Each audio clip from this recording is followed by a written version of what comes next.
Ahí va. Bien. Ya la inteligencia artificial nos avisó que estaban grabando.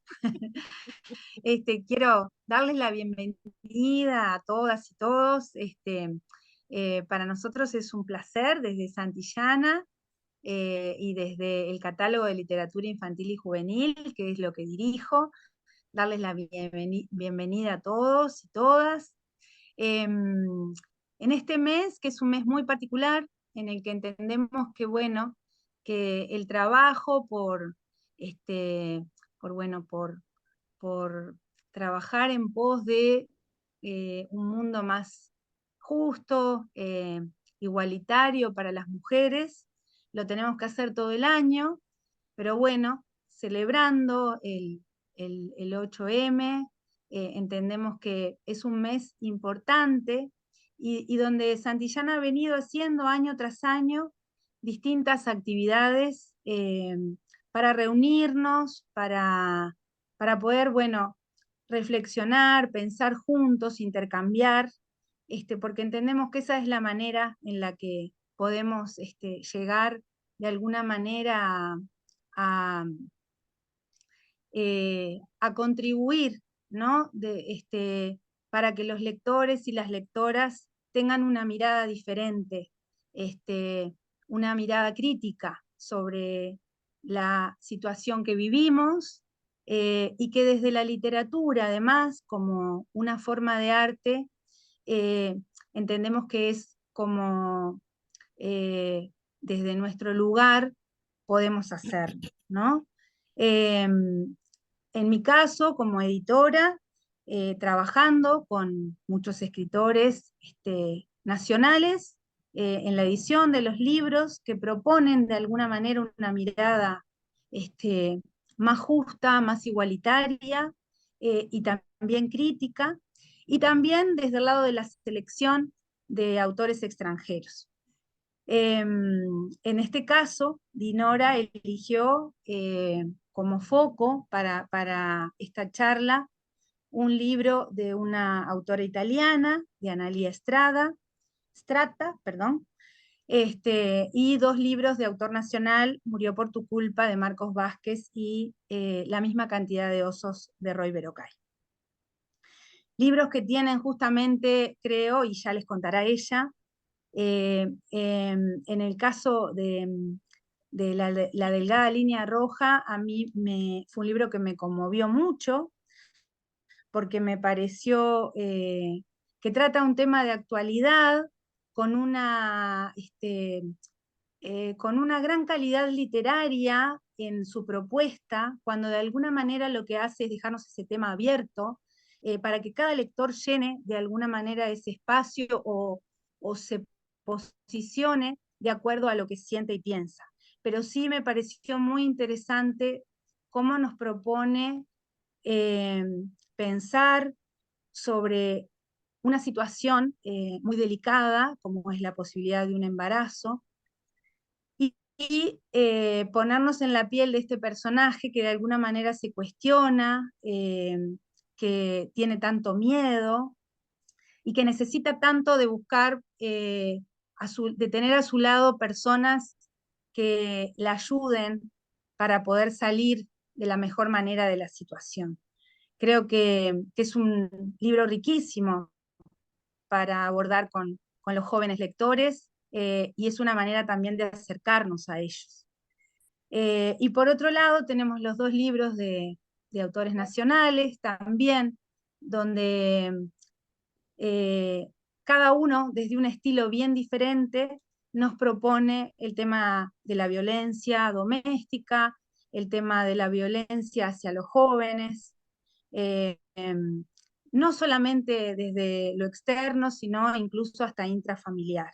Creo que son todos temas muy, pero muy, muy importantes como para poder poner sobre la mesa, acercarnos a nuestros jóvenes, a chicos y chicas, eh, y desde la literatura como arte poder, bueno, eh, tener junto a ellos una reflexión y un espíritu crítico que nos ayude, bueno, de alguna manera a acompañarlos. Quiero darle las gracias a Dinora por haber, primero por haber trabajado con estos libros previamente, no solo para esta charla, y además por trabajar como trabaja con la literatura infantil y juvenil desde hace tantos años, desde sus distintas facetas, como profesora, como periodista, y también como una defensora de los derechos de la mujer. Así que creo que reúne, sin lugar a duda, todas las credenciales para hoy estar aquí con nosotros y acercarnos su mirada sobre estas tres obras.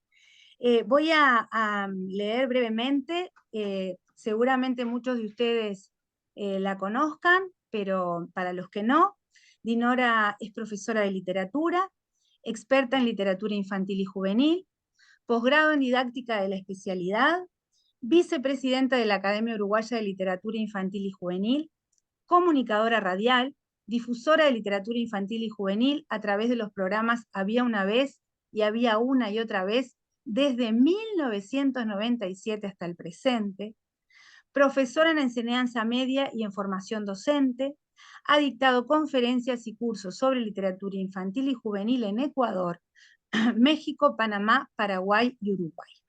Y es autora de un diccionario de autores de literatura infantil y juvenil uruguaya desde 1990 a 2022, obra que invito a todos que puedan, a la que puedan acercarse porque es realmente interesantísimo ver todos los que han aportado a la literatura infantil y juvenil en nuestro país.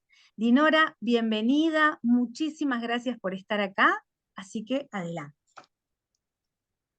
Gracias, Viviana, gracias a Santillana por la invitación, gracias a los presentes. Y empecemos justamente a conversar sobre estos temas. Primero que nada, me decían justamente, bueno, los textos elegidos, ¿no? Yo no quería repetir porque en el año pasado, en la cátedra Alicia Goyena, había trabajado sobre El Principio Oscuro de Rivero Cay, sobre La lluvia sabe por qué, y sobre La chica pájaro de Paula Bombara, que son también justamente libros de Santillana dentro de las diferentes editoriales que reúne Santillana y Lo que leo. Y quería en este caso abordar a estos dos autores hombres nacionales, ¿sí? Que no es menor, y retomar uno de los aspectos de Una delgada línea rosa. Digo uno de los aspectos porque en la página de Santillana Uruguay está el trabajo que hice el año pasado para esa novela, ¿tá? Entonces, no quería reiterarme, ¿sí? Primero que nada. Entonces, la propuesta va a ser centrarnos en algunos aspectos de cada una de estas tres novelas, pensando en ponerlas en diálogo entre sí. Y pensando que también se pueden poner en diálogo con las otras tres que acabo de mencionar. ¿Está? Bien. En ese sentido, yo quería comenzar con este epígrafe de Ernest Hemingway, ¿sí?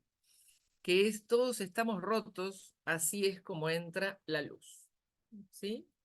Y desde allí quería comenzar, porque parto de la base de que esto es así, no es solamente una metáfora, ¿sí? La situación va a depender de cada uno y de las historias de vida de cada uno. Pero en la vida de cada uno siempre hay aspectos de dolor, de sufrimiento y responsables o situaciones responsables de esos sufrimientos. Y en este caso, justamente, observar en las novelas quiénes son y qué situaciones son las que ayudan a que siempre entre la luz, ¿sí? Porque me parece que es una de las funciones del arte, justamente, ¿sí? Plantear los temas del dolor, del sufrimiento, de las diferentes situaciones por las que uno pasa, pero siempre va a haber una luz que se cuele, porque desde allí es cuando avisoramos la esperanza y desde allí es cuando, en definitiva, avisoramos un cambio. Y a partir de acá, antes de ir directamente a las 3 novelas, porque me da pie el hecho de que sean novelas juveniles, empezar a hacernos algunas preguntas, ¿sí? Que tienen que ver justamente con la definición de un género, ¿sí?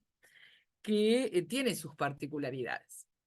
Y en esas particularidades que tiene, creo que los docentes de lengua, los docentes de literatura, estamos en un lugar privilegiado, que es el aula. Y desde el aula podemos ser quienes analicemos el fenómeno de la literatura juvenil, ¿sí? Y la literatura juvenil, con las diferentes temáticas que aborda, de las cuales hoy nos vamos a centrar en unas específicas, pero del fenómeno de lo que es la literatura juvenil.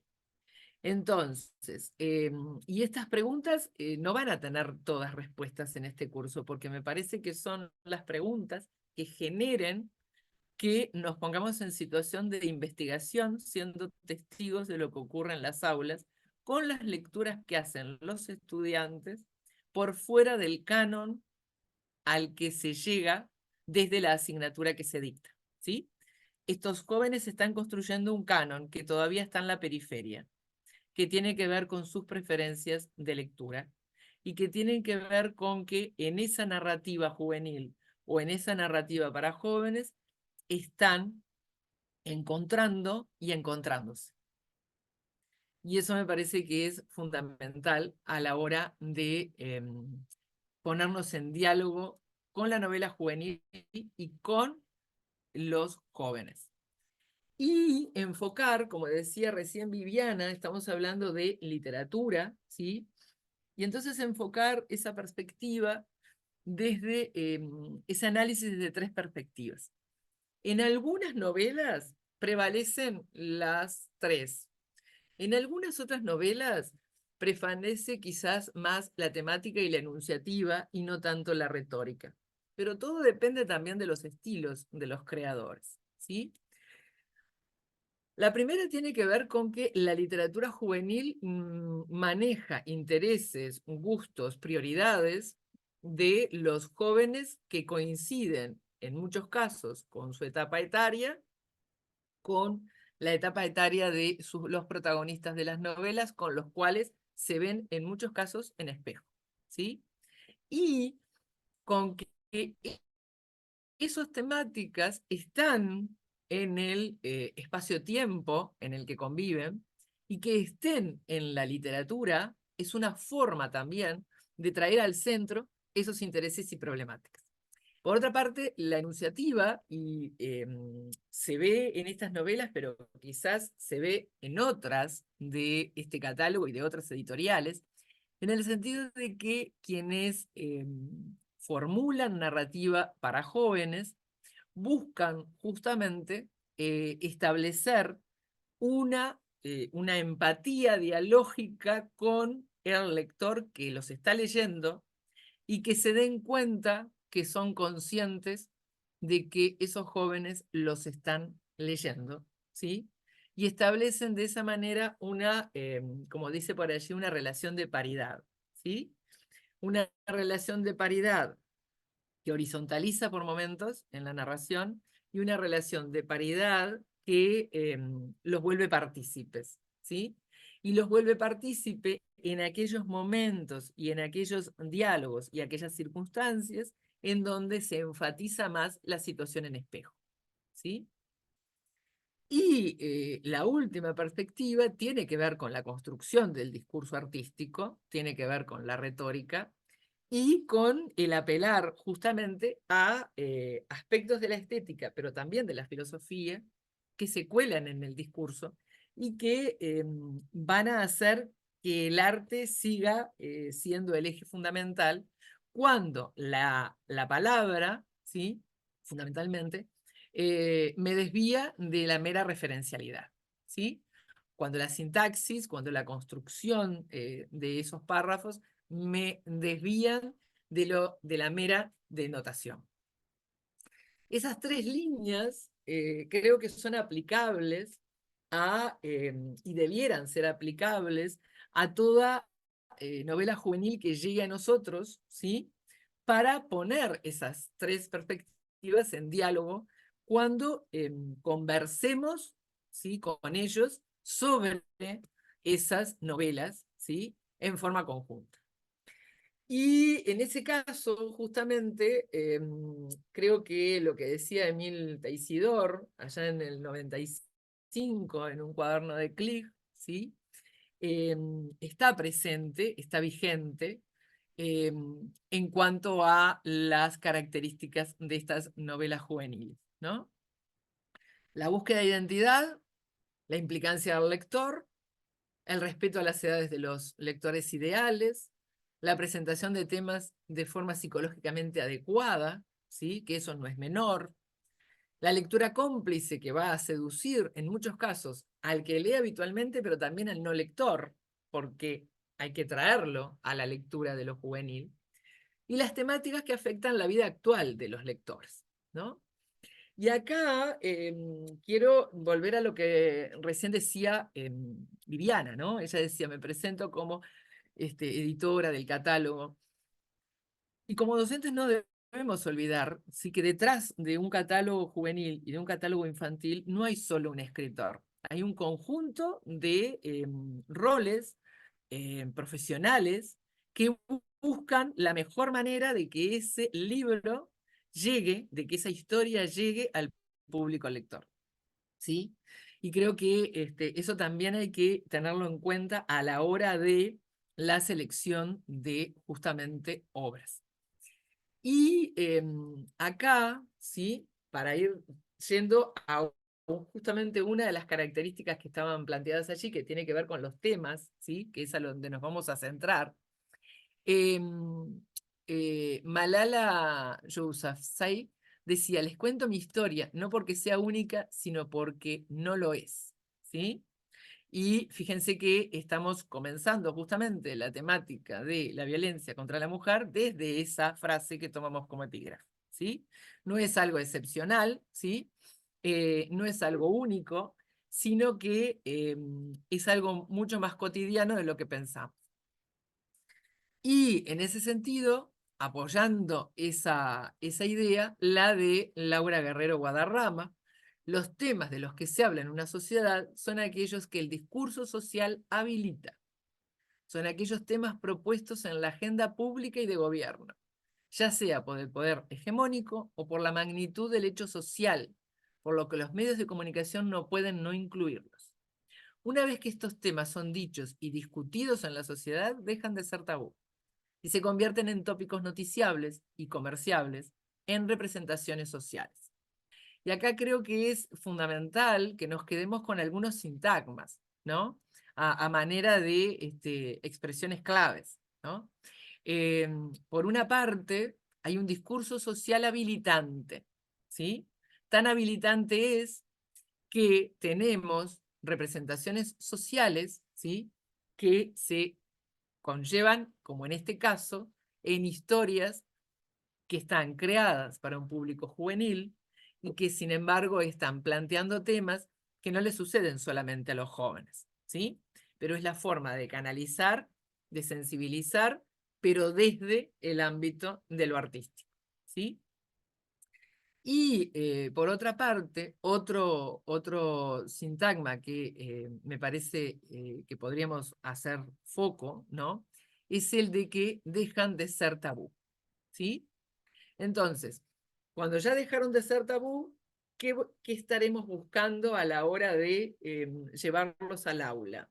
Bueno, uno puede ser ponerlos en diálogo con otras historias similares, otro puede ser habilitar el hablar de esos temas, ¿sí?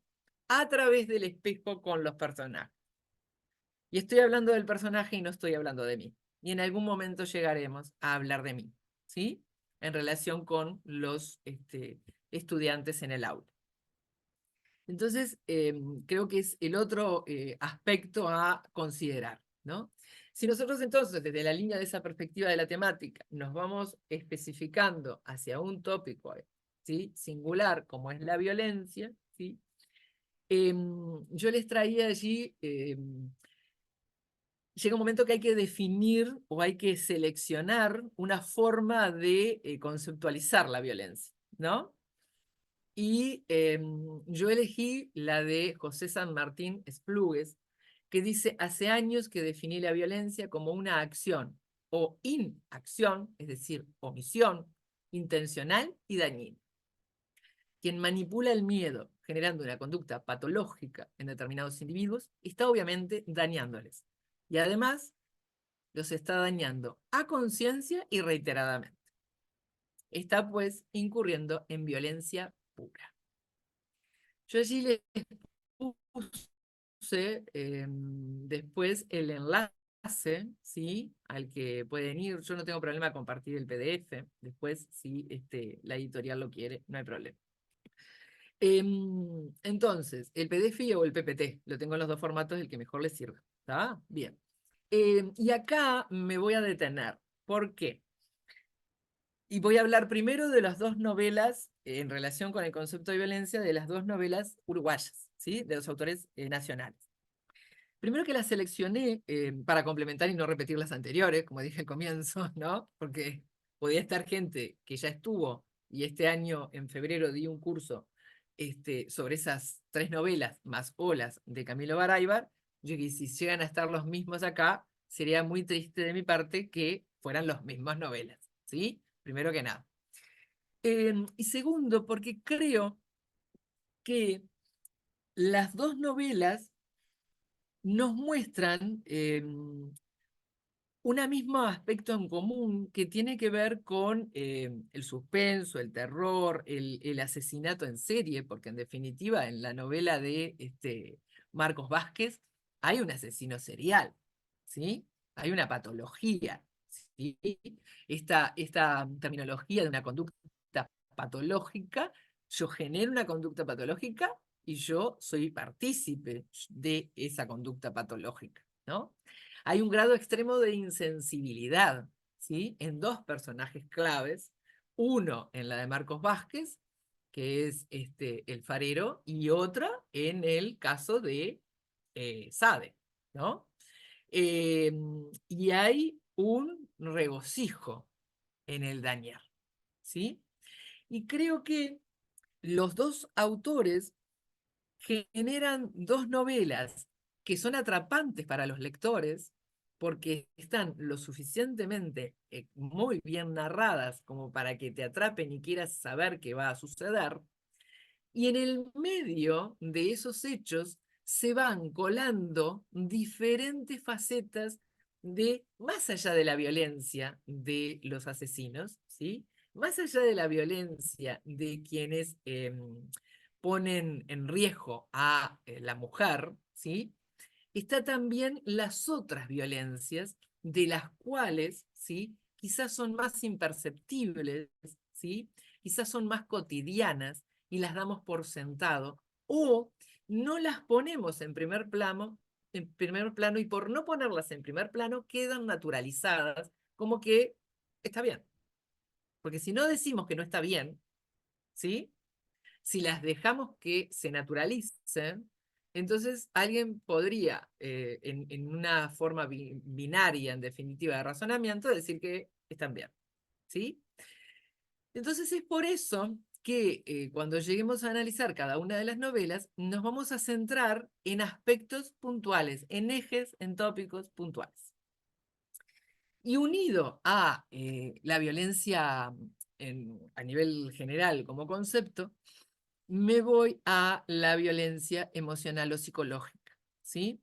Porque creo que también en este momento y con todo lo que se está tratando de formar en lo que tiene que ver con la educación emocional, ¿no? creo que es uno de los aspectos donde tenemos que poner foco, ¿sí? Y acá tomo de esta página mexicana que dice, es una forma de maltrato que se manifiesta con gritos, insultos, amenazas, prohibiciones, intimidación, indiferencia, ignorancia, abandono afectivo, celos patológicos, humillaciones, descalificaciones, chantajes, manipulación y coacción. Todo esto que está enumerado acá, ¿sí? Por momentos en estas novelas surge a la superficie algunas de estas características, por momentos otras quedan en lo profundo, por momentos algunas se combinan. Por eso también, yo les decía al comienzo, me parece que más allá de porque se reiteran personajes, ¿sí? Eh, pero también porque hay una evolución de los personajes centrales. Otro diálogo que se puede hacer es, dentro de la propia obra de Roy Berokay, la misma cantidad de osos y el principio oscuro, ¿sí? Es decir, poner en diálogo esas dos novelas dentro de la misma obra del autor también me parece que es muy interesante porque pudiéramos seguir a los personajes centrales, a los adolescentes, y ver cómo van cambiando, ¿sí? Reafirmando y modificando, según los casos, algunas actitudes y algunas conductas en relación con el otro en mi vínculo amoroso, ¿sí? Y lo que va aflorando a la superficie de la infancia dañada. Por eso comencé con el epígrafe, ¿sí? Todos estamos rotos. Y todos los personajes que están rotos en estas novelas que estoy mencionando tienen que ver con la infancia, ¿sí? Y tienen que ver con la infancia en relación con, en algunos casos, la figura materna, y en otros casos, la figura materna es la ausente, pero la que salva, ¿sí? Entonces, creo que son aspectos a ir teniendo en cuenta para nosotros docentes hacer las vinculaciones previas antes de llevar, ¿sí? A poner en diálogo en el aula estas novelas con los jóvenes para que podamos ver el bosque, ¿sí? Como metáfora digo, antes de ir con una parte de ese bosque que sería cada uno de los libros. ¿Se entiende? ¿Sí? Y entonces creo que ustedes mismos pueden ir viendo esas conexiones.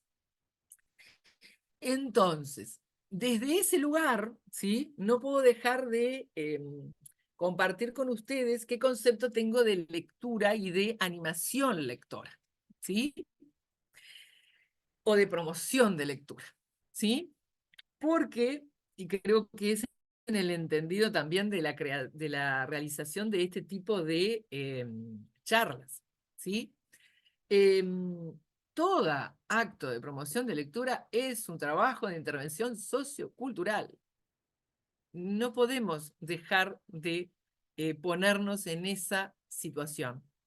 Y la intervención sociocultural viene siempre del mundo adulto, porque ese es el deber ser, ¿sí? Porque ese es el ejercicio de adultez, en definitiva, ¿sí? Y también hay intervención sociocultural desde un plan de lectura, desde un catálogo, ¿se entiende? Desde el creador que decide abordar ciertas temáticas en el marco de la literatura. Porque lo que cada uno está buscando desde su rol de ciudadano y en el ejercicio de una ciudadanía a través de un camino social, de una profesión, no deja de ser más allá de, así como no es más allá de lo referencial, es más allá de lo material a concretar. Yo estoy poniendo en ese imaginario, en ese hecho simbólico, yo estoy poniendo una concepción de convivencia con los demás, estoy poniendo una concepción de juventud, estoy poniendo una concepción de derechos, estoy poniendo una concepción de la sociedad que espero, ¿sí? Entonces, siempre es una intervención sociocultural, ¿sí? que por supuesto, como dice allí, y esto lo tomo de la Universidad de Antioquia, de Colombia, es impulsar la reflexión, revalorización, transformación y construcción de nuevos sentidos, idearios y prácticas lectoras para así generar cambios en las personas, en sus contextos e interacciones. Y tenemos que ser conscientes de eso, porque no se hace porque sí, se hace pensando en que quede resonando, ¿sí? Y para que quede resonando, yo tengo que planificar la intervención sociocultural, ¿sí? Y dentro de esa planificación van a estar los textos, pero también van a estar qué pongo en diálogo y qué tomo, qué subo a la superficie del texto dentro de esos nuevos sentidos, ¿no? Que nunca va a ser agotar el texto, ¿sí? Por eso es que yo les decía recién que vamos a centrarnos en algunos aspectos, ¿sí? Y desde el punto de vista de las posibles actividades o de las posibles preguntas, ¿sí? O a realizar, ¿sí? Yo sigo tomando a una escritora y docente argentina, que es María Hortensia Lacau, que ella planteaba la didáctica de la lectura creadora, ¿sí? De la misma manera que también lo planteaba hace muchas décadas atrás Nicolás Brasovich, ¿sí? Con un enfoque de transitar más allá de los contenidos mismos, ¿sí? Sino que estén en diálogo esos contenidos para el apropiarse de la lectura por parte de los estudiantes y que la forma de avisorar el docente de que se comprendió, de que interpretó, sea también desde un espacio de creación, ¿sí? Entonces, allí justamente, ¿no? Leer en profundidad y escribir mediante la estimulación de sus procesos afectivos, ¿sí? Creo que movilizar la literatura desde lo vincular y desde lo afectivo va a ser la clave para que se puedan poner en espejo y en situación de lo que les está pasando a esos personajes. Y si ahora esto lo lleváramos nosotros, ¿no? A las competencias que en la sala de comienzo de año la Inspección de Literatura marcó, cuáles eran de todas las competencias, ¿sí? Cuáles eran las claves para desarrollar. Bueno, justamente se enfocó en dos, y creo que esas dos se han mantenido siempre en los diferentes estilos docentes de cada uno de nosotros, en nuestras diferentes etapas de nuestro hacer y del quehacer, y tienen que ver con el desarrollo del pensamiento crítico y el desarrollo del pensamiento creativo, ¿sí? A partir de allí se van a ir desglosando luego otras competencias, ¿sí? Pero esas son claves. Y creo que en este tipo de temáticas son más claves aún, ¿sí? Y que las tenemos que poner en diálogo o las tenemos que tomar como los mecanismos para intervenir socioculturalmente, ¿no? Porque no dejamos de ser mediadores culturales, justamente, ¿no? Entonces, que el sujeto sea protagónico, ejecutor de acciones creativas en el ejercicio de la lectura y la producción de textos escritos, ¿tá? Y por lo tanto la posibilidad de convertirse ellos en escritores, ¿sí? Y este tipo de literatura nos da esa posibilidad, ¿sí? Entonces, con este marco, ¿no? Con este marco general, en el que nos situamos, por una parte, en lo que tiene que ver con la violencia emocional y afectiva, con la intervención sociocultural de la lectura y con el enfoque justamente de que la literatura juvenil puede acercar a la lectura a jóvenes que están alejados de la misma y que puede ser un camino para que encuentren su voz, ¿sí? cuando las temáticas que plantean esos libros les están marcando su vida presente. ¿Sí? ¿Vamos bien? ¿Vamos bien? ¿Vamos bien? Bien. Entonces, ¿qué hice?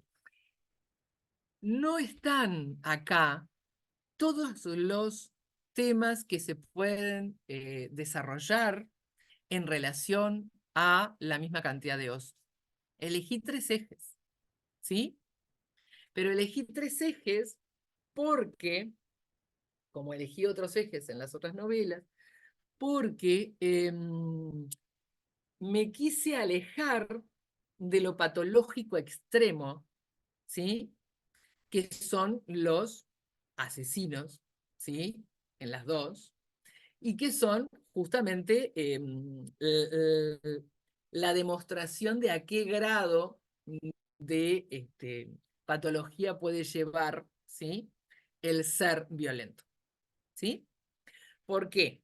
Porque elijo hacer hincapié en aquellas pequeñas situaciones y escenas que nos plantean las novelas, que resulta que pueden ser cotidianas a nuestro quehacer, ¿sí? En el aula, en el centro educativo, en el pasillo, en el recreo, en la vereda, a la salida, de diálogos que podemos escuchar y que a veces quedan como naturalizados, ¿sí? Entonces, quise buscarle esa vuelta, ¿sí? Bien. Entonces, en este caso, ¿sí? Yo fui tomando para compartir con ustedes y para plantearles posibles abordajes, algunos fragmentos, y en este caso de centrarnos en la primera víctima, ¿no? Es decir, ahí en la misma cantidad de osos. Doy por sentado, porque en la página de lo que leo, ¿no? Está la guía asociada a la misma cantidad de osos, ¿verdad? Entonces, muchas informaciones que ya están en la guía o que están en la contratapa del libro, los doy por sentado y para potenciar el tiempo, ¿no? Y para no recargar con algo que ustedes lo pueden reconstruir la información desde otros lugares, ¿verdad? Que está de acceso. Entonces, me voy a la primera víctima, ¿sí? Víctima porque ha desaparecido en definitiva y no se la encuentra, ¿sí? A Marcela, ¿sí? Em, y entonces la propuesta es tomar a Marcela, que es la primera víctima, e invitarlos a rastrear, ¿sí? A lo largo de la novela, lo que se dice de Marcela, ¿sí? ¿Cómo se la describe? ¿Cómo la describen los otros a Marcela? ¿Sí?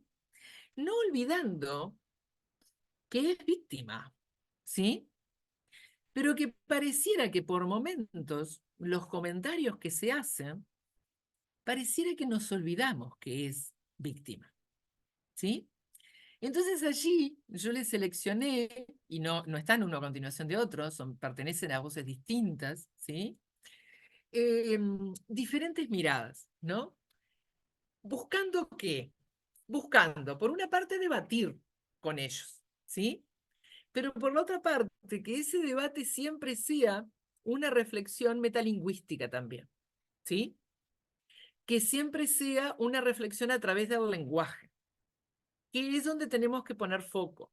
De la misma manera que tendremos que poner foco de esos pequeños comentarios que surgen en el aula o en el recreo o en el patio, ¿no?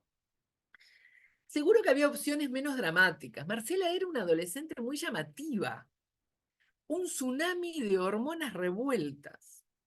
Tal vez se había escapado con un novio, o se fue a visitar un pariente, o se peleó con sus padres y estaba esperando a que la cosa se aplacara, dice una de las voces de la novela. En otro diálogo, dice nada, contestó ella secamente. Es que desapareció una compañera de liceo. Ah, sí, ya me contaron en la oficina, esa loquita. La vieja hizo una pausa. Igual que la madre. Seguro que andan en algo raro. ¿Sí? Me voy a detener en estas dos que me parecen fundamentales porque vienen de voces distintas y de edades distintas y de roles distintos. Entonces, cuando nosotros decimos, bueno, ¿cómo construimos las subjetividades femeninas y masculinas? y nos paramos, ¿sí? Conceptualmente desde un lugar, pero hay que estar en alerta en forma permanente, porque quizás en una pequeña circunstancia, nosotros, nosotras, ¿sí? Que nos paramos conceptualmente y tenemos claras muchas cosas, capaz que nos encontramos hablando y diciendo y verbalizando, ¿sí? Expresiones parecidas a estas en algunas circunstancias. ¿Se entiende? ¿Sí? Entonces creo que el alerta, ¿no? Aquella alerta epistemológica que nos hablaban en didáctica, ¿no? Trasciende lo epistemológico y va también a lo filosófico, ¿no? Porque va a tener que ver en cuanto a ese estar atento a que tenemos muchas capas de sentido de un mundo en el que se nos inculcó y se nos formó para determinados roles y que quizás no nos damos cuenta o somos conscientes cuando ya emitimos la expresión, ¿sí? Porque tiene que ver con un mundo de prejuicios del que no nos alejamos. Y no lo tienen solamente los hombres, también lo tienen las mujeres, también lo tenemos, ¿sí? Entonces lo que tenemos es que no pensar que está erradicado en nosotras, ¿no? Sino que está presente en todos nosotros. Va a estar más o menos según esa alerta que nos dispongamos a llevar adelante y además según el alerta del cuidado de la palabra, ¿no? Del lenguaje. Fíjense que en la primera, ¿no? En la primera expresión, ¿no? Una adolescente muy llamativa. ¿Cuánto hay que se puede debatir y conversar acerca de qué se quiere decir con ese muy llamativa? ¿Sí? Desde el punto de vista de lo corporal, desde el punto de vista de la vestimenta, desde el punto de vista del manejo del cuerpo al caminar, etcétera, etcétera. ¿Sí? Y lo llamativo, ¿desde dónde el muy sería condenable? Porque el muy está utilizado allí en una actitud de condena, ¿no?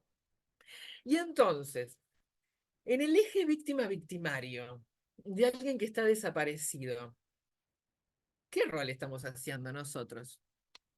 ¿Sí? Parte de esa sociedad en la que estamos ya tomando un partido con lo que expresamos e indirectamente está en lo subyacente que entonces alguien podría deducir. Entonces, por lo llamativo, es que está desaparecida.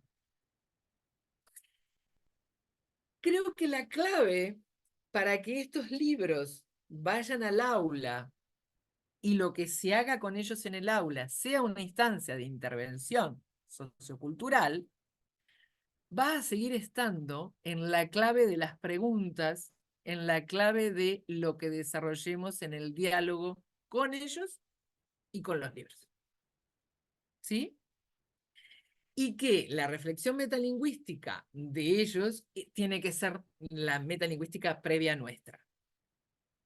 Porque tenemos que desmenuzar esas palabras elegidas por el autor, aun cuando en algunos momentos esté lo retórico presente, como por ejemplo en la expresión un tsunami de hormonas revueltas, y ahí me voy a lo que vimos recién de las tres perspectivas, ¿verdad? ¿No?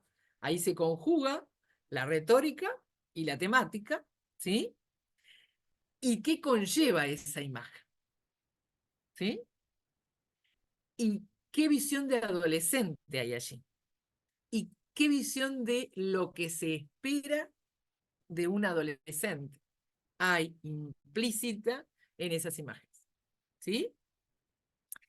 Y por otra parte, en el segundo tramo, que fue justamente ese tramo de diálogo, ¿no? La vieja, ¿no? Que es la que está a cargo de Elisa y de su hermano, ¿verdad? Porque sus padres fallecieron en un accidente en la misma cantidad de osos y por lo tanto es la que el Estado determinó, ¿no? Que sea la que se haga cargo, ¿sí? Fíjense que esta señora dice, es esa loquita. Igual que la madre. Segundo, que anda en algo raro, ¿no? Y por lo tanto, permiso, allí tener en cuenta lo otro, ¿no? ¿Cuántas veces nosotros, el prejuicio tiene que ver con que pareciera que ponemos en práctica a Taine, ¿no? Es decir, el determinismo geográfico, social, de herencia, ¿no? Pero estamos en el siglo XXI, ¿no? Y pareciera que imponemos una visión determinista, ¿no? Como es la madre, será la hija, ¿no? Y aflora, ¿sí? Esa forma y esas palabras elegidas que tenemos que ponerlas en diálogo también, ¿sí? Porque esa loquita para otros es un tsunami, ¿sí? De hormonas revueltas. Y cualquiera de esos dos tiene un balance y una expresión retórica bien distinta, porque, y esto me parece que también es otro aspecto a tener en cuenta en las novelas tanto de Marcos Vázquez como de Roy Berocay, y quizás mucho más en las novelas de Roy Berocay, porque además Roy lo sostiene en El Principio Oscuro y lo ha sostenido también en varias entrevistas. Ambos, y fundamentalmente Roy, han construido personajes varones sumamente verosímiles y sumamente creíbles. Producto, evidentemente, de una gran capacidad de observación, pero también producto de una posibilidad de haber tomado distancia de sus propios prejuicios. ¿Me explicó? ¿Sí? Porque si no, no lográs dar un abanico de masculinidades diverso, ¿sí? Y poner en estas novelas masculinidades que están haciendo el proceso de revertir eh, conductas lingüísticas y accionares y el uso de la mirada, ¿sí? Porque se están haciendo conscientes del cambio social, ¿sí? Y creo que eso también hay que considerarlo, ¿sí? Ante la posibilidad de otras actividades, ¿no? A desarrollar con estos y otros libros. La tercera que tomo es Elisa pensó en Marcela, y fíjense que la tercera es desde una igual a Marcela, ¿sí? Que es Elisa, una rubia muy desarrollada a la que las demás liceales envidiaban, y no precisamente por sus notas.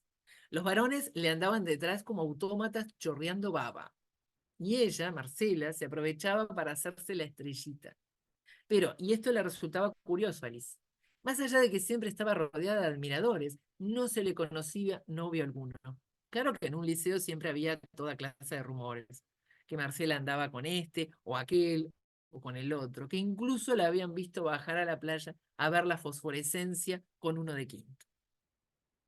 En esto de que les planteaba la posibilidad de rastrear, ¿no? Para luego generar un debate acerca de ante la ausencia de Marcela, ¿no? Porque no debemos dejar de tener en cuenta que está ausente y que no se sabe el porqué de esa ausencia y por lo tanto es más el pensar lo peor, ¿sí? Que avisorar, ¿sí? Otra resolución, ¿sí?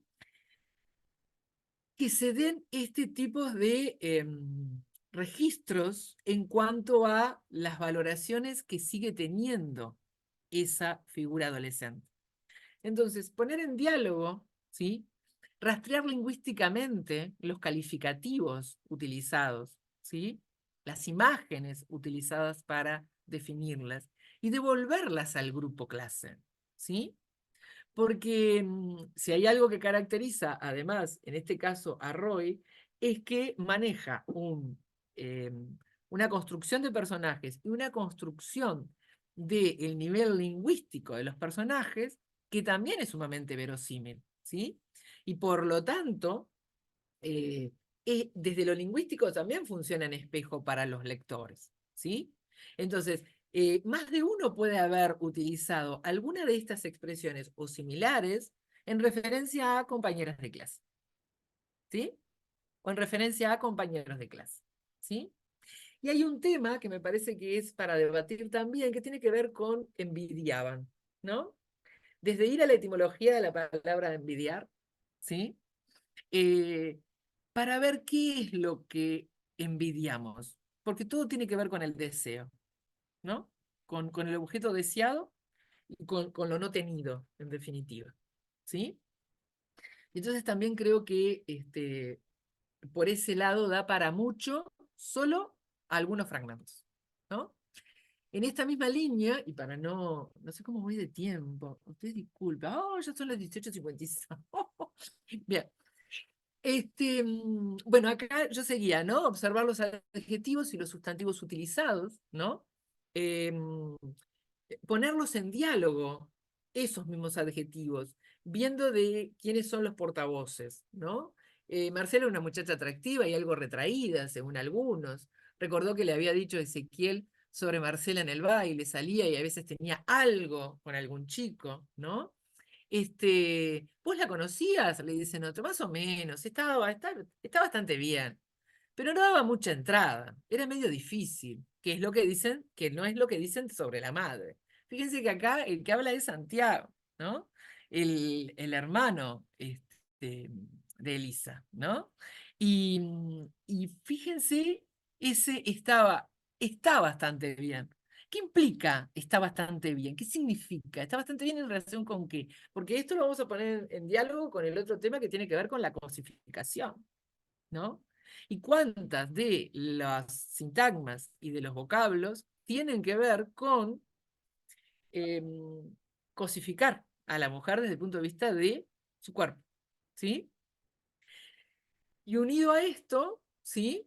Siempre esa relación con implícito, subyacente, en la categoría a la que se está poniendo a la madre, ¿no? Eh, y todos los términos que no están dichos, pero que se pueden inferir por la forma de describir, ¿sí? A la madre, ¿no? Elisa seguía pensando en la madre de Marcela. Le dolía haberla juzgado por su apariencia. Después de todo, cada una podía vestir como le diera la gana. Y acá me parece que hay otro elemento que es fundamental, que lo vamos a ver en Animal de Pinturas también, que tiene que ver con la apariencia. Porque creo que en todas las novelas está el eje del ser y de la apariencia. Por eso digo que lo literario está muy unido y en muchas de las novelas juveniles se manifiesta a través de lo filosófico, ¿sí? A través de el pararnos, ¿sí? Y en la construcción de la identidad y en la construcción de la otredad, en la construcción de yo cómo construyo el vínculo con el otro y qué lugar le doy al otro y me doy a mí en esas relaciones de autenticidad, ¿sí? Y cuando esas relaciones están centradas en la apariencia y de la apariencia surgen valoraciones mías del otro que no van y que no traspasan al otro, ¿sí? Porque me sigo quedando en la superficie, ¿sí? Y por lo tanto, también en esto de la construcción de las subjetividades masculina y femenina, ver en ese mismo rastreo, ¿sí? ¿Qué pasa con las valoraciones de las mujeres en relación a las mujeres? Y lo vuelvo a repetir este tema, ¿sí? Porque hay valoraciones de personajes femeninos que con vocablos distintos y con estructuras sintácticas distintas, porque ahí está la riqueza expresiva de los diferentes personajes construidos, pero están desde una visión de lo femenino que está traspasada por parámetros, ¿sí? Con los que estamos en contra o considerando que ya combatimos, pero en realidad están subyacentes, presentes en nuestro decir. ¿Sí? ¿Vamos bien? ¿Sí? ¿Vamos bien? ¿Sí? Bien. Entonces, sigo, tengo tiempo, ¿no? No Viviana. sé cuánto tiempo te queda, porque tenemos 2 novelas más, ¿no? Sí, por eso. ¿Cómo, Sigo rápido por cómo? esta. Sigo rápido Ahí por va, esta, entonces. Ahí ahí está. va. Bien, Sobrevuelo en lo ahí que va. viene. ¿Está? Bien, Bien. bien. Em, Creo que uno de los elementos cruciales podría ser también Elisa y Ezequiel, ¿sí? Como pareja o como incipiente pareja, para la construcción de tiempos personales y de construcción de vínculos, ¿sí? Otro de los ejes que podría ser, abordando esta novela, sería justamente enfocar en, siempre desde lo lingüístico, ¿sí? Cómo se manifiesta el parecer y el mundo íntimo y lo que están sintiendo cada uno de estos personajes mientras comienzan a construir una relación, ¿sí? Y ¿por qué lo digo? Ah, perdón, se me fue hacia atrás. Ay, no sé ahora cómo volver para atrás. Bueno, un momento. Dejo de compartir por un momento. Yo corto por lo sano. Y porque si no, no puedo, ¿cómo es? Ir a lo que quería ver para llegar a esas pinturas que les quería mostrar. Entonces, voy a volver a compartir, ¿sí? Para volver a la imagen que quería trabajar con ustedes. Espérenme un segundito. Bien. Entonces, les decía, lo que me interesa justamente es centrarnos en... ¿se volvió a ver? ¿Sí? Ah, muy bien, gracias, gracias. Te veo como Santillana nada más. No sé tu nombre, pero me hiciste que bien, así que sigo. Ramón, Entonces, Ramón se llama. Ramón, gracias Ramón. Entonces, ¿por qué? Porque creo que la construcción de los vínculos me parece que es fundamental para hacer foco en esa construcción de vínculos, ¿sí? En el capítulo 11, lo que hice fue capturas de pantallas de estas novelas que además están en Plan Ceibal, ¿no? En la Biblioteca País, que me parece que también es interesante que se sepa, ¿no? Porque implica un acceso, ¿no? Que puede ser muy interesante tanto para docentes como para estudiantes. Y acá, ¿por qué me centro en esto? Porque resulta que cuando se van encontrando y cuando van construyendo ese vínculo, ¿sí? Centrarnos en cómo cada uno, ¿m? Eh, tiene tiempos distintos, ¿sí? Y los tiempos distintos tienen que ver con el perfil de lo masculino y lo femenino que traspasa nuestra época, que es antropológico, ¿sí? Que ahí tendríamos que ir a el ensayo de la antropóloga de Mujeres que corren con lobos, ¿sí? Porque inevitablemente eso está presente y acá también está presente, ¿sí? Entonces, en uno de esos encuentros, dice, Elisa se había sentado sobre la baranda, Ezequiel giró y se le acercó, la abrazó. Ella sintió que un torrente cálido le hacía latir diferentes partes del cuerpo, partes que ella no sabía que podían latir. Se dejó ir. El abrazo era una bienvenida, un llegar a alguna parte, ser capturada por un imán gigante que la arrastraba hacia lo desconocido. Trató de recuperar el aliento. Él la besó. Su mano derecha le sostuvo la nuca. Elisa cerró los ojos. Estaba en un mundo diferente. Su respiración se aceleraba.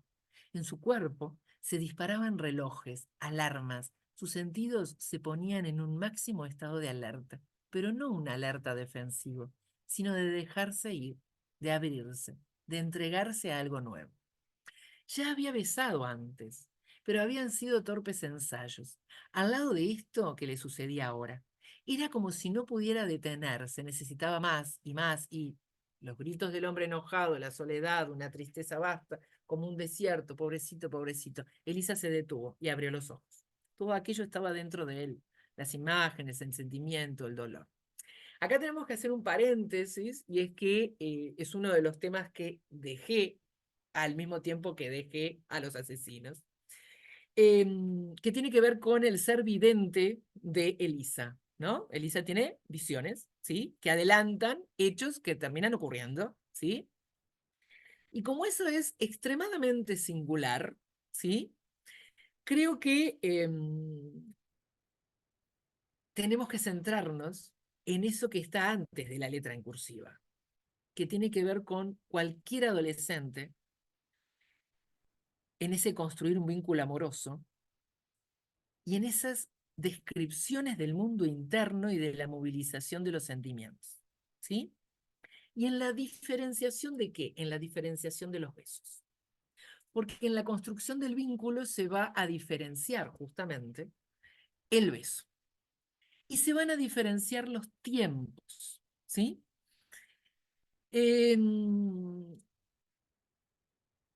Ezequiel se dejó caer sentado, él hizo señas. Elisa, convertida en una autómata sin voluntad propia, obedeció. En el liceo siempre hacían toda clase de bromas con lo de ir a los médanos, y ella fantaseaba cada tanto con el día en que un apuesto joven la llevara justamente ahí. Pero ahora sentía una mezcla de emociones. ¿Hasta dónde quería llegar? Estaba sola, estaban totalmente solos, lejos del resto del mundo. Él la abrazó y durante unos minutos se besaron tirados en la arena. Ella sentía que se le ensuciaba el pelo y que la arena se le metía hasta en las orejas. Sentía también el cuerpo de Ezequiel apretado contra el suyo y muchas cosas contradictorias. Impulsos de aceleración, de no pensar ya en nada, y dejarse arrastrar por eso que la absorbía. Pero también estaban las voces de freno. Y acá viene el tema de las madres, que no se puede dejar de dialogar, porque estas mujeres, estos personajes adolescentes femeninos, algunos de ellos están en vínculo con esa madre ausente pero presente espiritualmente, ¿sí? Entonces sucedió, la mano de Ezequiel cruzó la frontera. Elisa le puso una mano en el pecho y lo detuvo, lo miró, parecía otra persona ahora, los ojos llameantes, la respiración entrecortada. Elisa oía que sus propias voces interiores discutían que frenar, que acelerar, frenar, acelerar. De pronto surgió nítida una voz que le llegó desde el fondo del corazón. ¿No estás lista? La voz de su madre. Elisa se deshizo del pulpo y se sentó. Abrazó sus propias rodillas. Y acá está para poner en juego las tres líneas de la perspectiva, ¿sí? Fundamentalmente dos, que son las que más avisoran, la temática y la retórica. Porque que esa escena termine con Elisa se deshizo del pulpo y se sentó, no es menor. ¿Sí?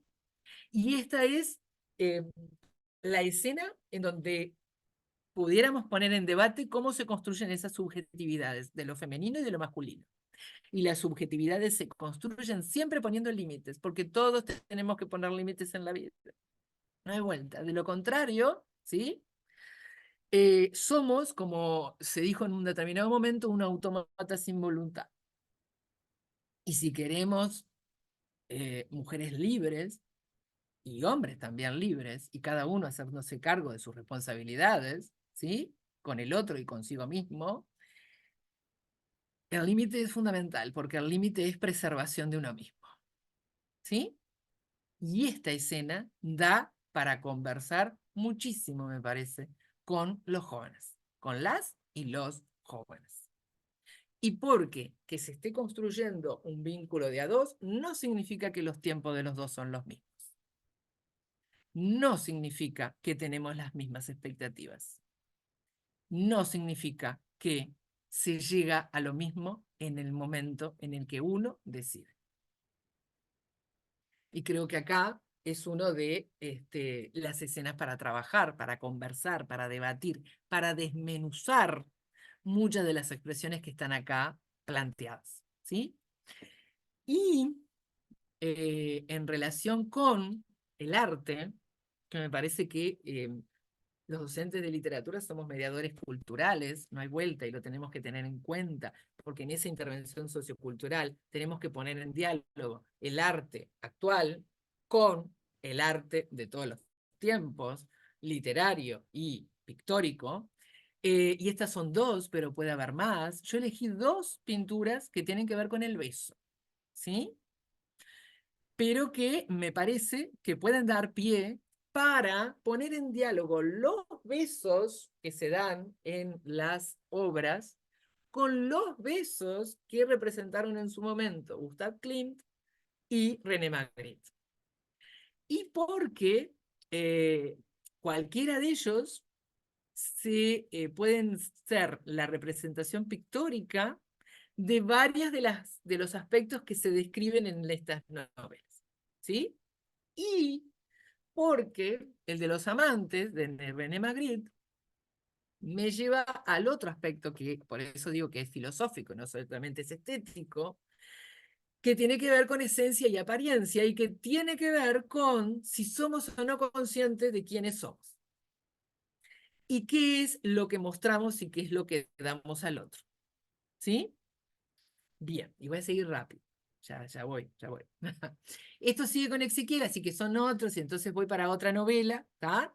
Pero tienen que ver con el mismo eje, ¿sí? Y uniéndolo, tratando de hacer un... Es como si, porque me gusta coser aparte. Yo siempre digo que porque nací cosiendo con mi madre y entonces creo que lo de tejido, ¿no? Como tejido de texto, ¿no?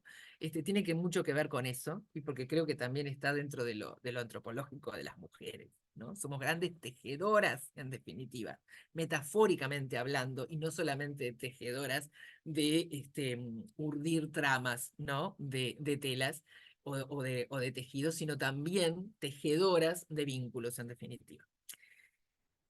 Traía esos besos, ¿no? El tópico de los besos, por ejemplo, para unirlo, ¿no? Con un aspecto que tomo de una delgada línea rosa, que tiene que ver con una dicotomía que plantea Vargas Llosa en un ensayo que creo que sigue totalmente vigente, ¿sí? Que es la civilización del espectáculo y que sigue aún más vigente con la presencia de las redes sociales, ¿sí? Y que también esto es un tópico a tener en cuenta en la misma cantidad de osos, porque hay reflexiones acerca de por qué se exponen las mujeres, porque no olvidemos que toda la trama tiene que ver, porque son captadas para la urdimbre de sacarte fotos, podés ser una modelo, ¿sí? Y entonces pasar a otro nivel. Y no deja de ser esa cosificación de la mujer, pero al mismo tiempo no deja de ser la forma que estas jóvenes encuentran para sentirse alguien o para sentirse diferente, ¿se entiende? O para sentir que pueden construir un lugar propio. Y eso tampoco lo podemos dejar de ver porque tiene que ver con un aspecto social, ¿sí? Que está en el entorno de la comunicación literaria acercándonos a esas novelas, ¿sí? Entonces, traigo en diálogo este fragmento de Vargas Llosa que diferenciando sexo o hacer el amor, ¿no? Entonces dice, si queremos que el amor físico contribuya a enriquecer la vida de las gentes, liberémoslo de los prejuicios, pero no de las formas y los ritos que lo embellecen y civilizan. Y en vez de exhibirlo a plena luz y por las calles, preservemos esa privacidad y discreción que permiten a los amantes jugar a ser dioses y sentir que lo son en esos instantes intensos y únicos de la pasión y el deseo compartidos. Fíjense que si nosotros ponemos en diálogo lo que está en negrita acá, con lo que mucho que describió que se mostraba de lo que estaba sintiendo Elisa, ¿sí? Estaba en esa tesitura de empezar a jugar como amantes a ser dioses. El tema es que todavía no estaba lista, completa a nivel físico, a nivel emocional, ¿sí? A nivel espiritual, como para sentir que era la persona y el momento, ¿sí? Entonces, desde acá, en relación con una delgada línea rosa, tomo una de las actividades que les proponía que era, la tía de Perla hace la distinción entre mantener relaciones sexuales y hacer el amor, ¿sí? Entonces ponemos en diálogo a Vargas Llosa, ¿sí? Pero también ponemos en diálogo a un personaje femenino, ¿sí? De esta novela extranjera, que dice, hacer el amor es condimentar los sentidos con el cariño, mezclar todo junto y comerlo de un bocado a la vez, sin apuro. Es como ponerle riendas a la mejor ola del océano y cabalgar. Y fíjense que si nosotros esto lo ponemos en diálogo, ¿no?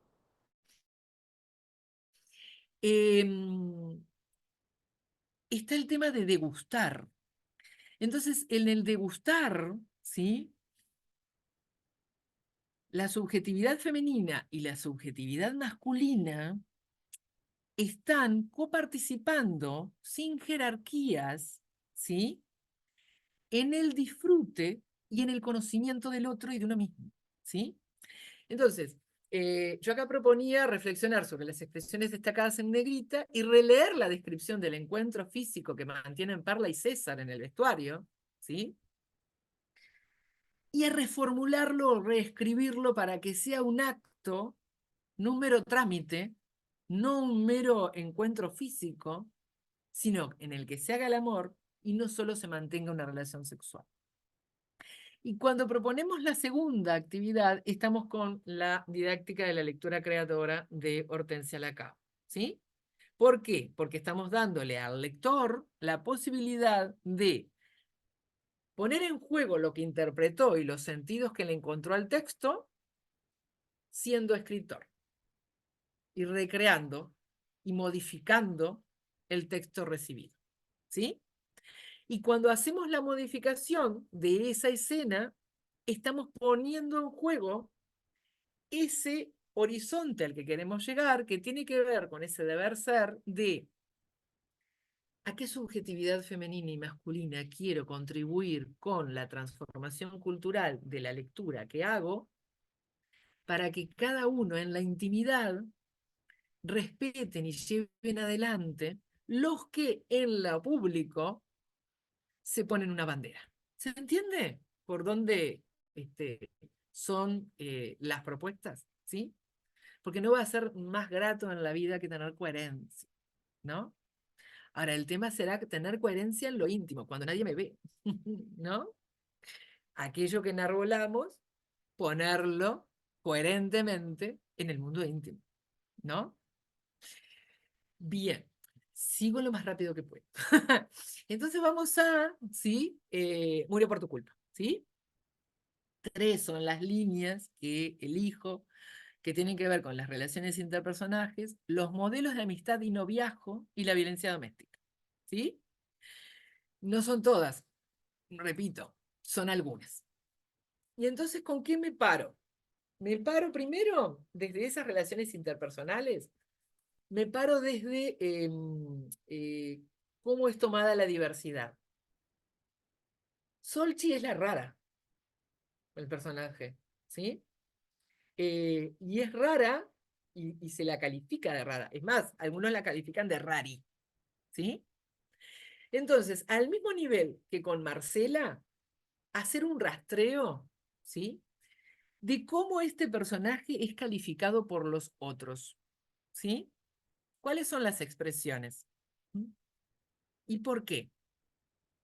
Esa chica era muy rara, no solo desde el punto de vista de Marcelo, sino también desde el de sus compañeros de clase, que hasta le habían puesto como sobrenombre Rari, y lo utilizaban para referirse a ella a sus espaldas.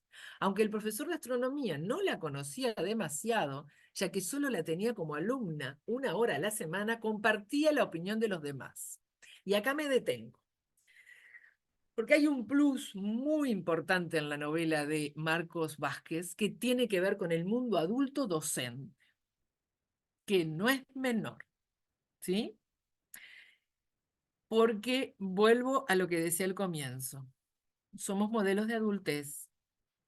Convalidamos visiones o intervenimos para llamar la atención sobre determinadas visiones o sobre determinadas ideas que se están naturalizando a través de los términos que estamos utilizando para nombrar a alguien, ¿sí?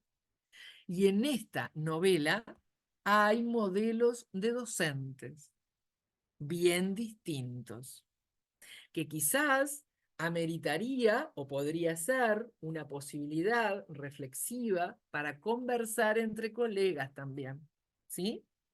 Y que tienen que ver con cómo nos paramos frente a lo distinto, ¿sí? ¿Y qué mensaje le estamos dando a los que consideran que el otro es raro, ¿sí? Cuando nosotros nos paramos desde ese lugar y por lo tanto reafirmamos que el otro es raro, pero aún sin conocerlo. ¿sí? Y resulta que además acá, al que es raro, es además una adolescente, ¿sí? Es una mujer, ¿sí? Y nos paramos desde lo raro sin poner en conocimiento o en diálogo con nosotros la información que tengamos, ¿sí? De esa estudiante. Y cuando la ponemos, voy a tratar de ir lo más rápido, cuando la ponemos, ¿sí? Resulta que la rotulamos, ¿no? En otro caso, Solchi, que es este personaje femenino, va a estar aislado, va a estar aislado de los subgrupos, de los cuales en algún momento participó, como con Sofía y Diego, ¿sí? Y va a tener que ver con que esta novela, aparte de mostrar lo que les sucede en un campamento, en una isla, y a lo que se enfrentan, que es en definitiva a un asesino, ¿sí? Van a irse develando paulatinamente en los momentos justos y además con alternancia de desde dónde mira cada capítulo en la novela de Marcos Vázquez, vamos a ir conociendo como lectores qué historia de vida hay detrás de estos personajes llamados raros, ¿sí? Y cómo en esa historia de vida volvemos al tema de infancia, volvemos al tema de cómo marcó un hombre, en el caso de Solchi, ¿sí? Un hombre de la vía pública, un cualquier ciudadano, ¿sí? Que si no fuera por otro hombre que es su vecino, podría haber ocurrido lo peor, ¿sí? Y ahí hay dos modelos de masculinidades en la concepción de ciudadanía, ¿sí? ¿Por qué? Porque son dos modelos de masculinidades ajenos al circuito familiar, ¿sí? Y entonces, Marcos Vázquez plantea muy hábilmente, desde mi punto de vista, y no desde el punto de vista, no estoy hablando solamente del punto de vista de cómo lo narra, estoy hablando del punto de vista de la configuración de esperanza. Porque si hay algo que tiene que estar presente en las novelas juveniles, es que subyaza, que tenga que estar presente en lo profundo la esperanza. ¿Me explico? ¿Sí? Y la esperanza está dada simplemente porque ese hombre que a los 11 años de Solchi la atacó, hubo otro hombre, vecino, que se consciente de lo que estaba pasando y dio la voz de alerta. Puede dar para debatir, para conversar acerca de, vuelvo al término alerta, en el espacio común, ¿sí? En el espacio público, tenemos que estar en alerta de las señales que nos den acerca de lo que esté pasando. Somos y tenemos que ser observadores, ¿sí? Bien, entonces, y para ir adelantando, porque si no, sí. A charlar, ¿alguno fue a su carpa a charlar con ella? Porque está desaparecida Sochi, ¿no? En un determinado momento de la historia. Dice, a charlar con Rari. Santiago soltó una carcajada. Volvió a reír. ¿Quién querría hablar con esa inadaptada? Mariana, Antonella y Camila festejaron sus palabras. No digas eso, lo rezongó Diego, que sentía empatía por Solche desde la época de la escuela. En ese entonces, ambos integraban el mismo grupo de amigos. Era común que se juntaran a jugar después de clases en la casa de alguno de ellos. Diego no recordaba cuándo o por qué Solchi había dejado de hacerlo. Solo sucedió. Un buen día ella se alejó de él y de todos los demás.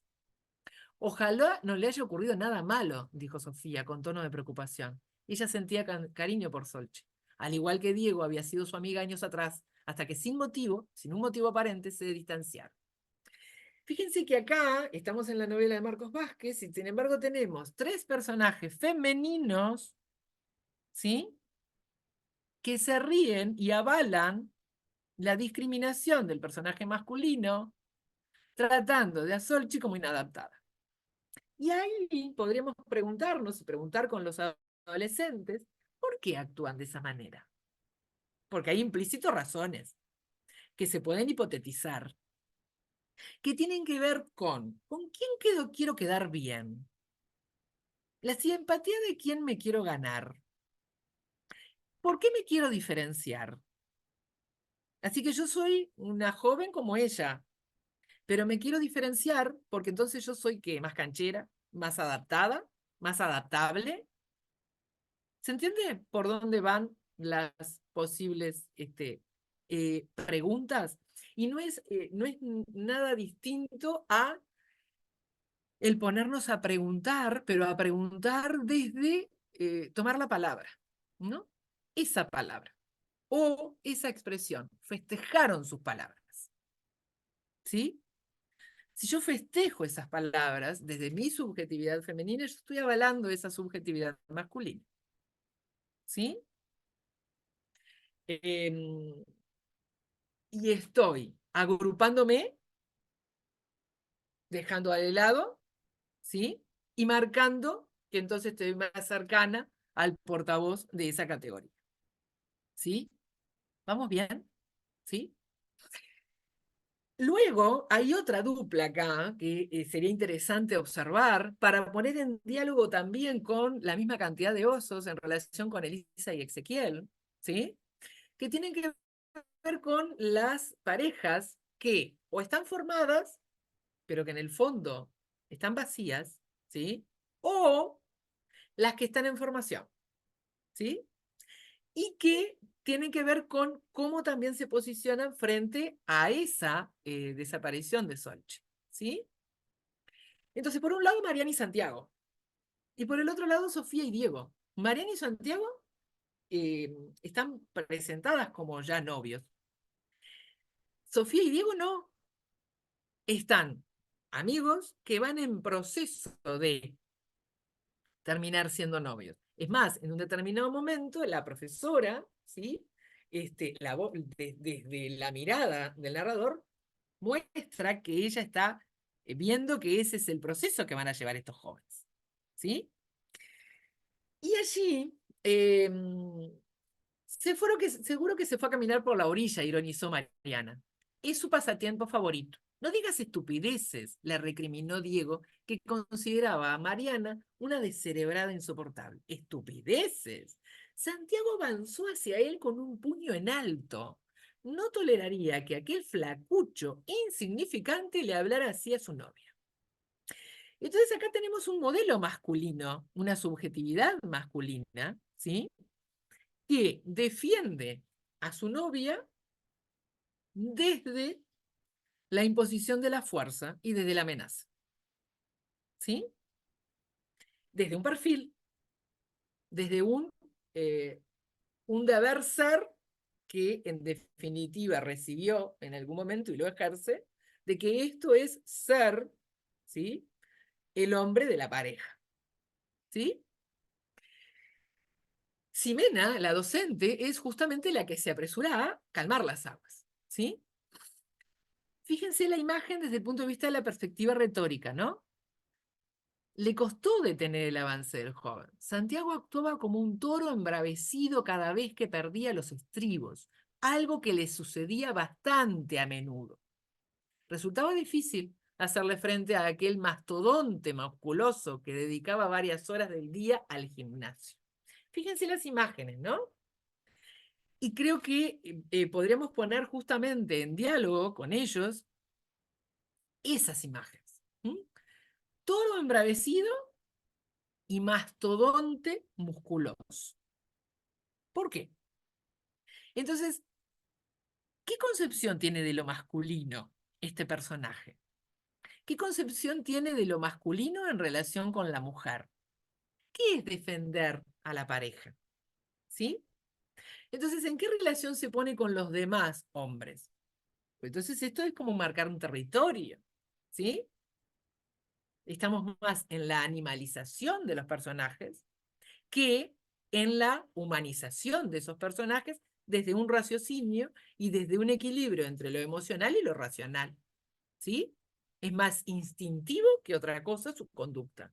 Las imágenes que utiliza el autor para describirlo apuntan a esa animalización y por lo tanto nos da pie para reflexionar acerca de la construcción de esa subjetividad masculina, ¿sí? Y de los diferentes modelos de subjetividades masculinas. ¿Sí? ¿Vamos bien? ¿Sí? Bien. Luego siguen, ¿no? Es decir, tomé diferentes que tienen que ver con Sofía y Diego, que no son novios todavía, pero que van camino a ello, ¿sí? Y fíjense lo que dice, ¿no? A Sofía le atraía a Diego no por sus atributos físicos, algunos solían referirse a él como petizo flacucho, en forma despectiva, debido a una extrema delgadez y a su estatura por debajo de la media. A ella le gustaba su carácter. Poseía un sentido del humor que la hacía reír todo el tiempo y un espíritu aventurero que la incitaba a vivir experiencias que de otro modo ni siquiera se plantearía. Y acá vuelvo, porque me parece que en ese tejido tenemos que volver a Mario Vargas Llosa. ¿Sí? ¿Por qué? Y porque quiere decir que cuando podemos atraernos por alguien, no es por lo físico, tiene que ver por ese mundo interno, ¿sí? Y ese mundo interno es lo que nos va a permitir que cuando lleguemos a un momento íntimo, ese momento íntimo trascienda lo meramente material que somos los seres humanos. Porque vamos a hacer un interjuego de otras cosas que no pasan por lo físico solamente. ¿Sí? Y acá hay un ejemplo. ¿Sí? Más allá de que después, muy hábilmente, Marcos Vázquez va dosificando las informaciones y nos damos cuenta como lectores que esta estructura, esta forma física, esta estatura tiene que ver nuevamente con su origen, con la forma en lo que fue el embarazo y con lo que fue el nacimiento. ¿Sí? Y que eso no tiene nada que ver con el ser. ¿Sí? Con el ser que construye vínculos consigo mismo y con los otros, y que en esa construcción de vínculos entiende al otro y respeta al otro. Y otro tramo que escogí es, Sofía iba delante de ella, sujeta de la mano de Diego. Ella es la docente, ¿está? Quien en todo momento se preocupaba de que su amiga pudiera trepar sin problemas. A Ximena le encantaba la relación que tenían. Sospechaba que había algo más que una amistad entre ellos, a pesar de que todavía no lo sabían o no lo reconocían. La forma en la que se miraban hablaba por sí sola. La otra cara de la moneda la mostraban Mariana y Santiago. Mientras él ya casi estaba por llegar arriba, y le importaba poco cómo se las ingeniaba su pareja para subir, ella se esforzaba por alcanzarlo varios escalones detrás, agotada por tratar de seguirle el paso. Y se habrá para detenernos acá en la descripción de la construcción de vínculo y la subjetividad femenina y la masculina de la pareja de Santiago y Mariana, porque esta sí es una pareja. Y entonces ya que esté el término pareja, ya nos da pie para que a la manera de, bueno, pongamos la palabrita pareja en el centro de la cuestión y en el centro de un mapa conceptual, ¿sí? Posible en la pizarra. ¿Mm? ¿Cuál es el rol que tiene ella en esta pareja? Ah, resulta que estamos en el mundo occidental, pero está detrás, ¿eh? ¿Me explico? El otro conduce y hay que alcanzarlo, ¿sí? Y en una situación en la que están en riesgo, además, y no le importó. Y la contracara de la subjetividad masculina con Diego, ¿no? Que la ayuda, que la lleva de la mano, y que eso no significa que sea débil Sofía, porque tampoco podemos caer en el otro extremo, ¿no? ¿Por qué me das la mano? ¿Porque pensás que soy débil? Yo puedo por mí sola. ¿Se entiende? ¿Sí? No, no. Hay circunstancias que vamos de la mano, por favor, ¿sí? Se construye, ¿sí? Con el otro. Y mucho más cuando están, como en esta circunstancia, en peligro, además, en una zona que además es dificultosa. Fue dificultoso bajar, es dificultoso subir por la infraestructura, ¿sí? Del lugar. Entonces acá tenemos para esas subjetividades femenina y masculina dos modelos. Una pareja ya consolidada como pareja, y ahí podemos ir a la pintura de los amantes, ¿sí? De Magritte. ¿Son pareja realmente? ¿O en realidad cada uno está cubierto y están juntos y se están besando pero no se conocen? ¿Sí? Y estas circunstancias de situación límite son las que los están llevando a descubrirse, pero en la medida en que Mariana haya festejado, ¿sí? Que se dijera alocada a la otra o inadaptada, en la medida en que se quiera posicionar desde ese lugar para agradar a Santiago, no va a ser consciente, ¿sí? De que está perdiendo identidad y de que está detrás. ¿Se entiende? ¿Por dónde va los posibles análisis? ¿No? Otro tramo que él es, que es la cumbre, ¿no? Cuando están en uno de los sectores, cuando entran a una parte del faro mismo, ¿no? Y encuentran que la situación es a nivel de olor, ¿no? Y a nivel de lo primero que ven y después dejan de ver, pero el olor fundamentalmente es asqueante. A Mariana le costaba contener las arcadas, creía que en cualquier momento vomitaría, aunque les había tocado en el mismo grupo. Santiago no quería tenerla cerca y se lo demostraba con un empujón cada vez que se le arrimaba. Si vas a vomitar, le dijo con expresión de asco, una de las veces que la empujó, que sea en el balde, no en el suelo. Entonces, en un extremo de la sala, Antonella, Camila consolaban a Mariana, que lloriqueaba muy afligida. Lejos de preocuparse por ella, Santiago dormitaba sentado en uno de los bancos. Digo, hay una perfecta línea de tiempo que se puede hacer, además, ¿sí? De cada una de estas intervenciones, ¿sí? Y de las reacciones que genera en Mariana y de la libertad que se toma este personaje Santiago de destratar, y acá ponemos en juego el concepto de violencia, el concepto de violencia emocional y psicológica, ¿no? ¿Cuánto de todo esto que está diciéndose en el texto lo ponemos en diálogo con el concepto mismo de violencia y de violencia emocional, ¿no? Y cuánto se pone en juego a la hora eh, de denostar al otro, ¿no? Bien. Y ya para el final, sí, ya para el final, las madres y sus presencias. Que me parece que es un tópico a profundizar y la intertextualidad. Voy con las madres primero, ¿sí? Porque la madre en la vida de Elisa, en la obra de Roy Berocay, aún con un recuerdo, porque ya no la acompaña, porque falleció, quien amó sigue estando en los momentos de riesgo y situación límite del ser amado. Y esto que es un enfoque totalmente espiritual de mi parte, pero yo soy quien soy porque considero que eso es también real como la computadora que tengo enfrente, ¿sí? Entonces, esa beta espiritual está presente y que se podría poner perfectamente en diálogo con eh, el personaje protagónico de la novela de Heredia, La lluvia sabe por qué, porque en ese caso la abuela de esa protagonista femenina es esa voz también fallecida, pero es esa voz que la acompaña y que la acompaña en las situaciones límites, ¿sí?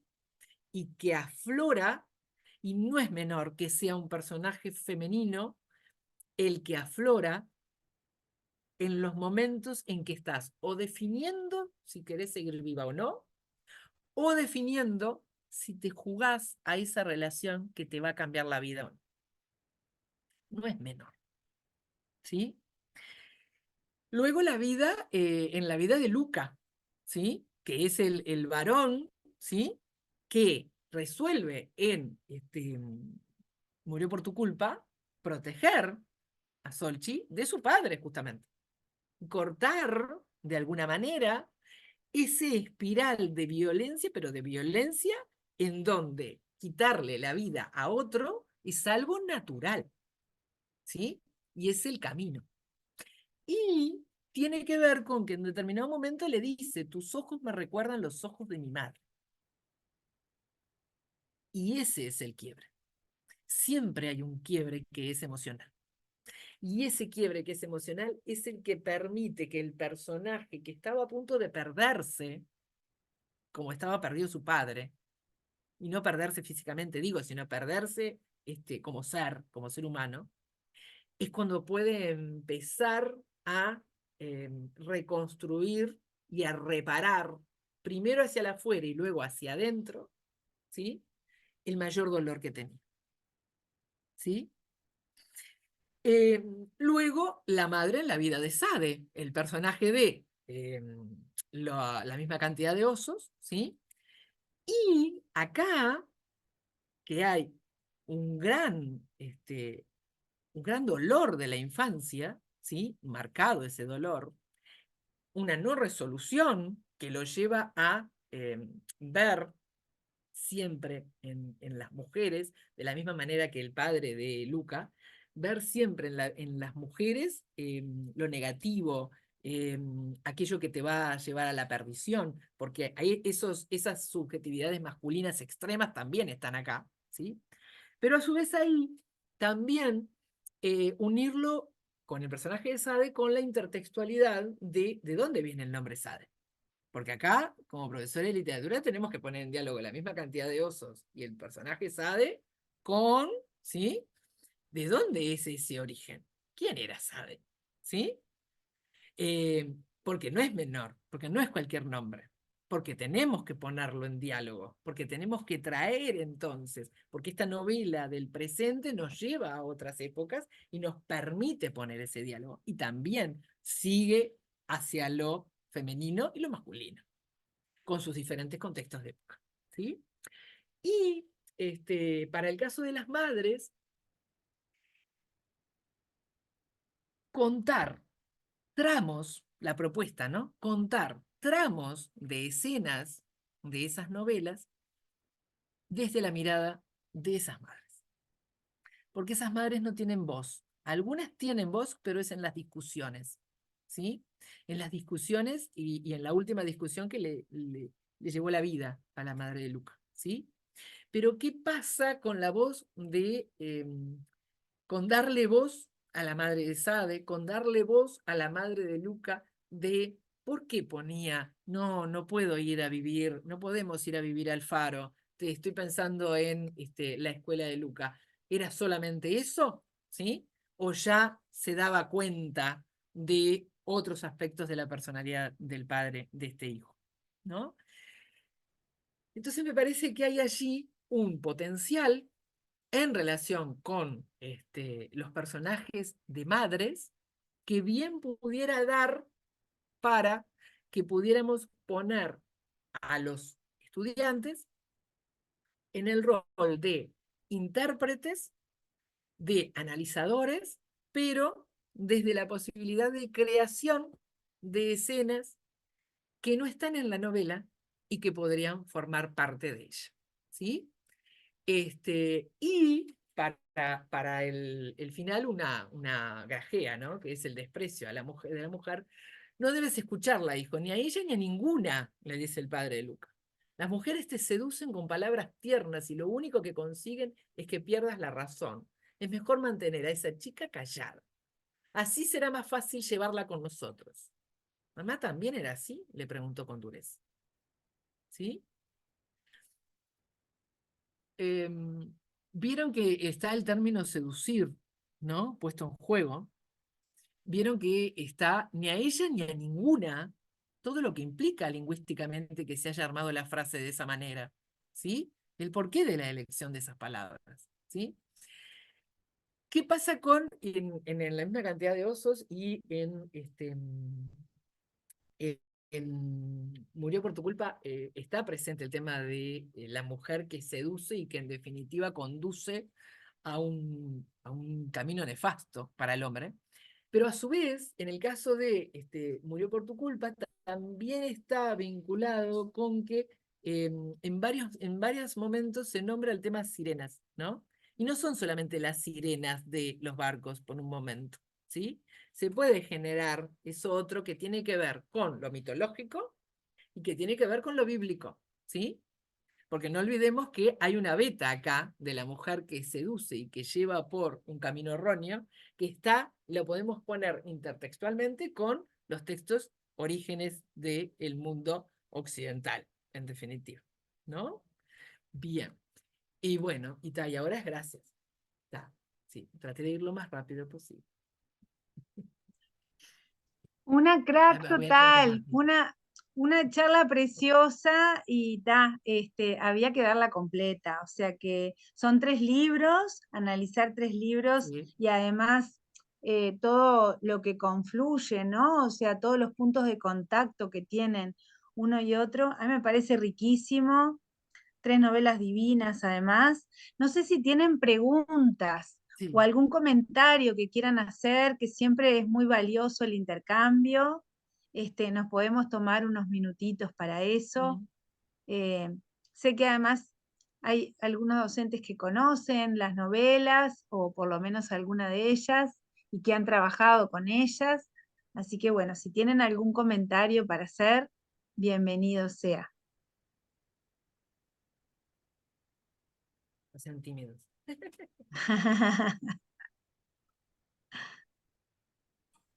Yo no las conocía. Hola, buenas noches. Buenas noches. Ya ahora, buenas noches. Yo no las conocía, pero realmente quedé muy interesada en leerlas, precisamente. Me pareció riquísima la charla de Dinora. Muchas gracias a ustedes por la invitación. Y sin duda que tiene o sea, una posibilidad muy rica para trabajar.